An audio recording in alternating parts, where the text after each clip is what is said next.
Assalamu alaikum and hello everyone. It's my pleasure to meet you again discussing this important topic, which is the posterior triangle of the neck.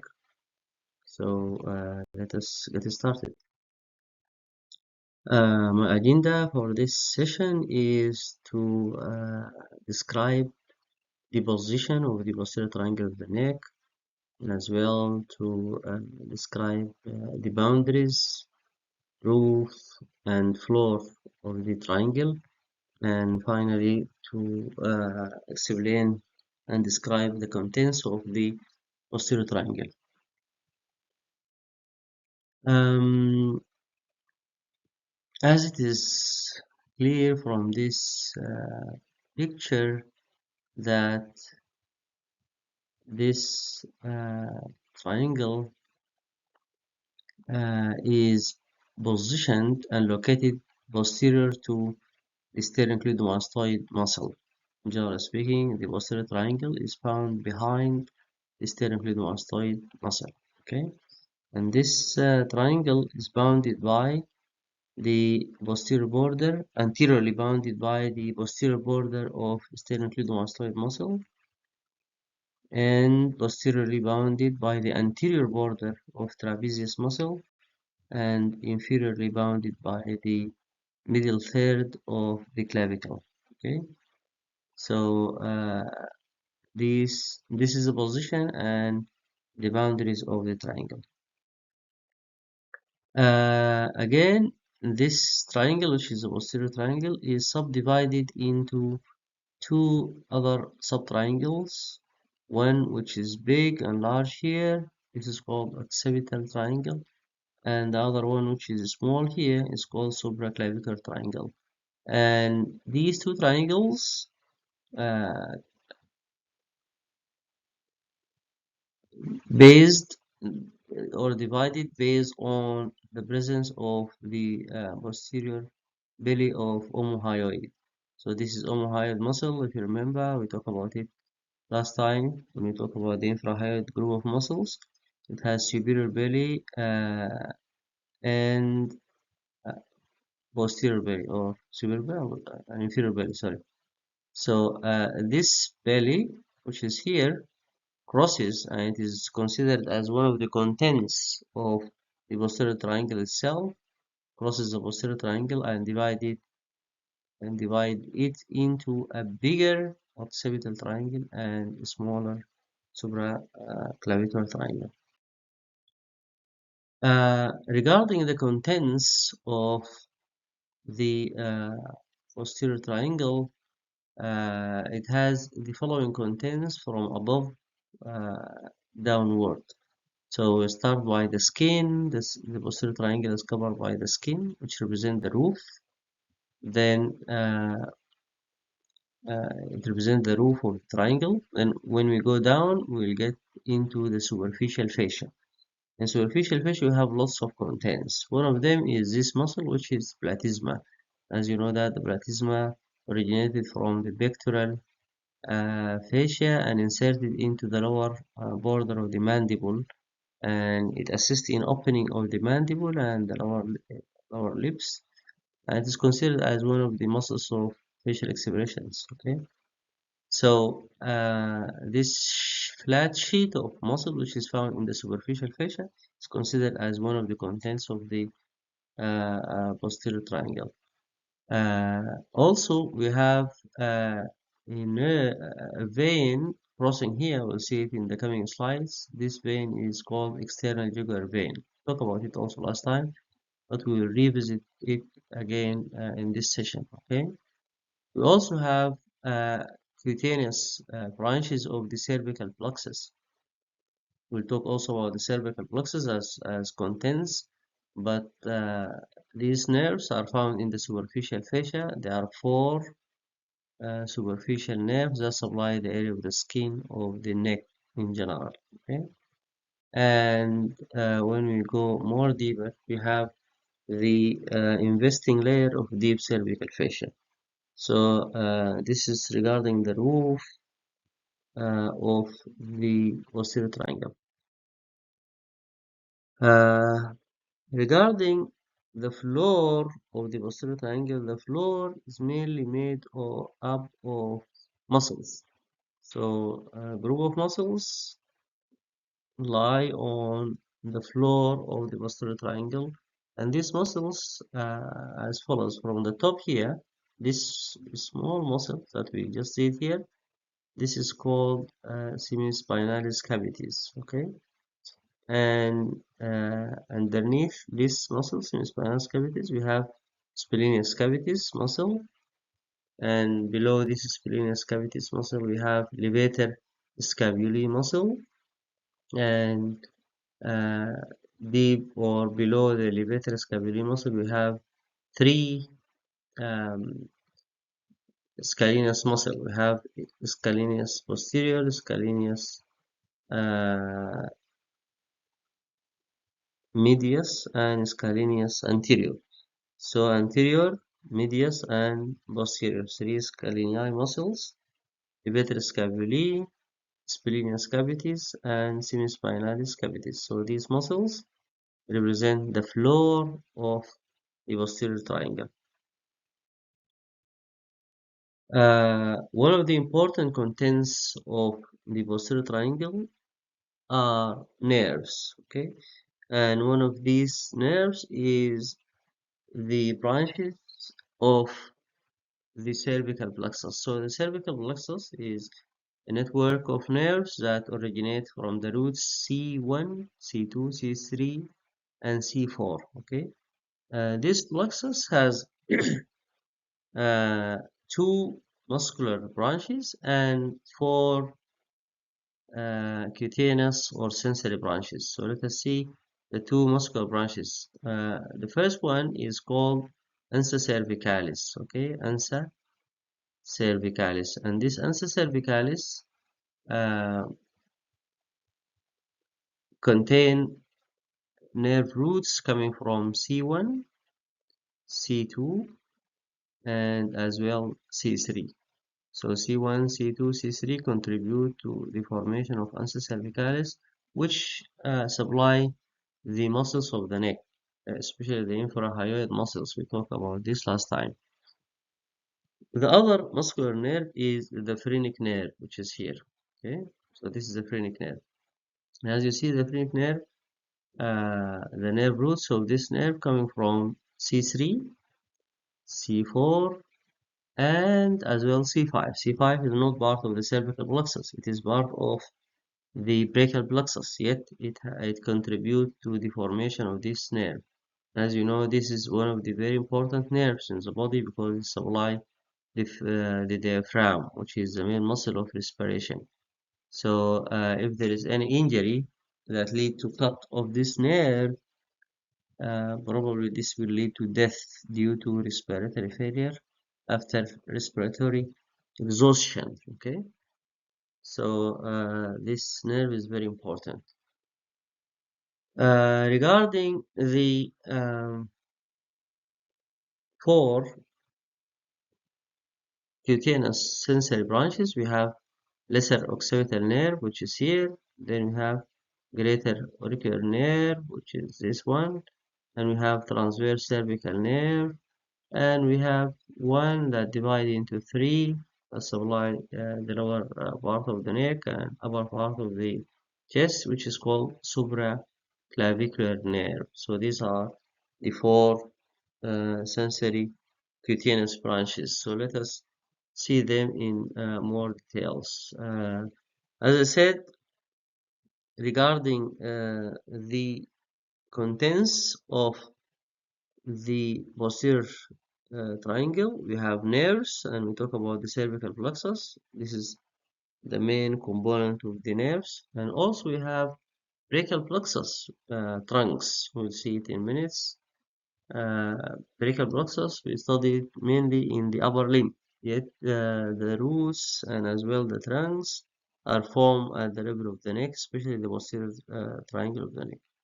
We also have accessory nerve, and this nerve, this is the 11th cranial nerve. It's also important, and we'll also study this nerve during this session, okay? So we cover the cervical plexus, like to see just the superficial or sensory branches, and then we'll proceed studying the rest of the nerves that are considered as one of the components of the posterior triangle of the neck.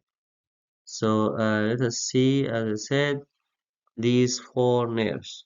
As you see here, generally speaking, these nerves emerge in the posterior border of the sternocleidomastoid muscle. So this is the site where we have to look for the cervical plexus, okay, in the middle of sternocleidomastoid. And as you see here, this is the first nerve, which is uh, the lesser occipital, and then we have greater auricular nerve, and then we have transverse cervical nerve, and at the end we have this supraclavicular nerve. But this supraclavicular nerve divided into three smaller branches that supply the lower part of the neck and upper part of the thoracic, especially the pectoral region. Okay. All right. So this is lesser occipital, greater auricular, transverse cervical, and supraclavicular. We also have the trunks of the brachial plexus, and as you know that these trunks are formed by the branches of the roots. So we have C5, 6, 7, 8, T1. C5, 6, they join each other and they form the upper trunk. Okay. C7 extend alone and form the middle trunk. 8 and T1, they join each other and they form the lower trunk. So what we'll see here, the posterior triangle, we'll see the three trunks. Upper trunk, middle trunk, and lower trunk of the brachial plexus. And as you see here, these trunks lie between the scalenus medius and scalenus posterior, anterior, sorry, and medius muscles. All right. We also want to see the third nerve, which is one of the contents of the posterior triangle, which is the accessory nerve.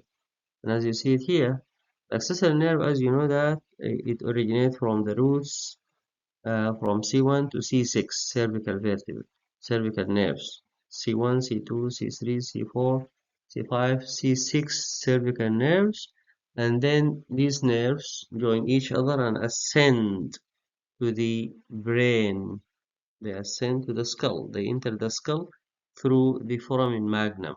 Okay, and when it gets into the skull, it joins another branch, which is coming from the medulla oblongata, and this represents the cranial component or part of the accessory nerve. So they join each other and then they come back again through the jugular foramen together with the internal jugular vein and cranial nerve 9 and 10 as well. So after emerging from the jugular foramen, the accessory nerve descends downward and then goes backward. Okay, so it goes backward beneath the sternocleidomastoid muscle. It provides nerve supply to this muscle, and as well it crosses in the middle of the posterior triangle, like 5 centimeters above the clavicle, until it goes backward to, or actually aiming towards the trapezius muscle. And this nerve in the neck, it gives nerve supply to these two muscles, which is sternocleidomastoid and trapezius muscle. Okay. So as I said, this branch, which is cervical trunk, gives rise to three small arteries. Number one, inferior thyroid artery that supply the thyroid gland, and then we have two arteries which are transverse cervical artery and suprascapular artery. Okay, transverse scapular artery and suprascapular artery. Transverse supply the area in the neck here, and the suprascapular artery it descends to the back to supply the muscles around the scapula. Okay, so these are the branches of the first part. Then we have the branches of the second part, which are branches of the cervical trunk. Okay, this artery here. Cervical trunk will divide also to give rise into two arteries. The deep cervical artery, which is here, it ascends in the neck, supply also the muscles in the neck and structures in the neck, and as well the supreme intercostal artery. And this supreme intercostal artery supply the posterior intercostal spaces of the first and second spaces. Okay, so this is a branch from the second uh,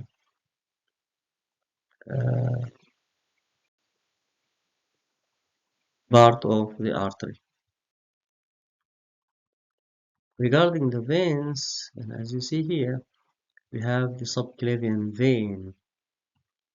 In this subclavian vein running parallel to subclavian artery, and but the difference is that the subclavian vein run anterior to the scalenus anterior muscle, while the subclavian artery lie posterior to scalenus anterior muscle. Okay, and it is a continuation of the axillary vein.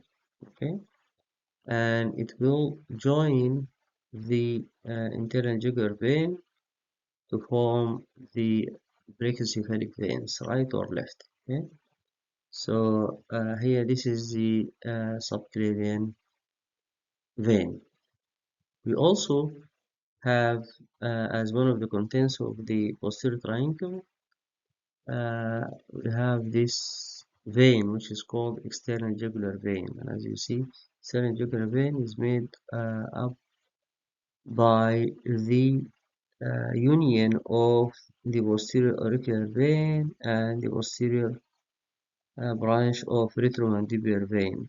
So when they unite with each other, they will form the external jugular vein that runs obliquely in the neck, crossing the sternocleidomastoid muscle, and then it reaches the posterior triangle of the neck. Regarding the lymphatics of the posterior triangle, as you see here, we have two very important lymph nodes. We have the occipital lymph node, which is found in the posterior triangle, and also we have supraclavicular lymph node, which is found here. And supraclavicular lymph node is very important. It is enlarged because it receives from the lungs, the mediastinum, the esophagus, and up to the stomach. So if there is any tumor or cancer in these areas, this group of lymph node will be enlarged. Okay, but let us have just like a quick review for the lymph nodes that are found in the neck. The lymph nodes in the neck are divided into two groups: superficial lymph nodes and deep lymph nodes. Superficial group of lymph nodes usually they lie nearby the external jugular vein. Okay, while the deep lymphatic or lymph nodes of the neck lie closer to the internal jugular vein. Okay, so what are these groups? These superficial lymph nodes are found in 5 groups. Okay, so the first of them is the submental group, and it is found in the submental triangle, which is one of the subtriangles of the anterior triangle. And this lymph node receives from the lower lips, from the chin, from the lower incisor tooth as well. Okay. And then we have the submandibular, which is here, uh, actually embedded in the submandibular lymph node gland, salivary glands. Okay. And this submandibular lymph nodes, you see, it also receives from the cheeks, from the teeth, the rest of the teeth in the mouth. Okay, and they drain here. We have periauricular group of lymph nodes which is found in the parotid gland itself. Okay, and they receive from the skull, from anterior part here in the face, okay, and from the area before the auricle, in front of the auricle itself. Regarding the deep lymph nodes, they are found in two groups: jugular-digastric lymph nodes, which receives from the posterior third of the tongue, tonsils, and the area of the throat, okay? And we also have the jugulo-omohyoid group of muscles. So these are the two groups of deep cervical lymph nodes. And as you see here, the lymph nodes coming from the thoracic duct or the thorax or right side of the body, thoracic duct in the left side and the right side of the body, and the one coming from the upper limbs and the head and neck, all of them, they drain into the subclavian vein. They drain into the subclavian vein before forming the brachiocephalic vein. Okay. Thank you so much for your watching for this video, and uh, I hope you got the message. If you have any questions or comment, you can uh, ask me in the group. Thank you so much. Bye.